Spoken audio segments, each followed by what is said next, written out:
তো আজকে আমরা আসছি একটা প্রোগ্রামে এন্ড আপনারা দেখতে পাচ্ছেন আমাদের দুজনের ড্রেসের কালারটা তাই এর মানে আর বলার কিছু নাই right so whatever it is এখন আমরা দেখবো যে কার ব্যাগের মধ্যে কি আছে যদি আমার ব্যাগটা অনেক বড় আর তোমারটা তো দেখতেই পাচ্ছি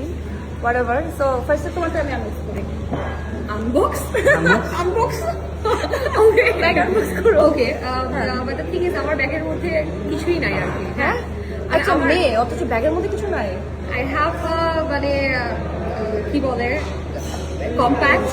একটা লিপ গ্লস আর একটা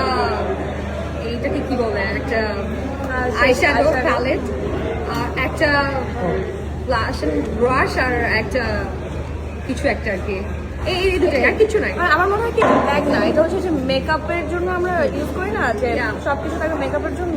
ওই ব্যাগটা আমার ইউজেশন না একটা ব্যাগের মধ্যে থাকে চার্জার কিংবা হেডফোন থাকে তারপরে একটু টাকা পয়সা থাকে তো ওগুলো কিছু পাইলাম না আর কি আমার তো লাগে না I have my people to keep all this things I have my assistants I have a manager who will take my words you know এখন আমারটা কি আনবক্স করতে পারবো তো এখন আমার ব্যাগের মধ্যে আছে টাকা যেটা ক্যারি করার কেউ নেই আমি ছাড়া ওকে ওকে আর দেন আছে একটা চিরুনি এইটাই হচ্ছে কেয়া পার্লের সুন্দর চুলের রহস্য হ্যাঁ এই সে চিরুনি হ্যাঁ আর লিপস্টিক আমার এখন এই লিপস্টিকটা খুব পছন্দের ব্যান্ডস আছে অ্যান্ড এই যে মেকআপ আমার ইউজ করে কি এটা আমার অনেক পছন্দের অ্যান্ড এখানে একটা আরেকটা ব্যান্ডস আছে অ্যান্ড চার্জার আছে টিস্যু আছে আরো টাকা ভাই আমি প্রচুর টাকা নিয়ে ঘুরি পুরো বয়ফ্রেন্ড বিজনেসটা থেকে ঠিক আছে মানে এতটুকু ব্যাগের মধ্যে না আমি আর কিছু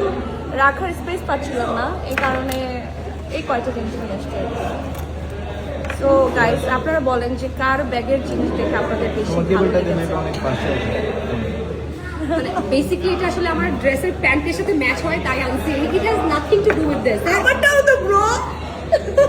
same shit okay thank you যদি ব্যাগ নিয়ে কনভারসেশন শেষ হয়ে যায় তাহলে আমি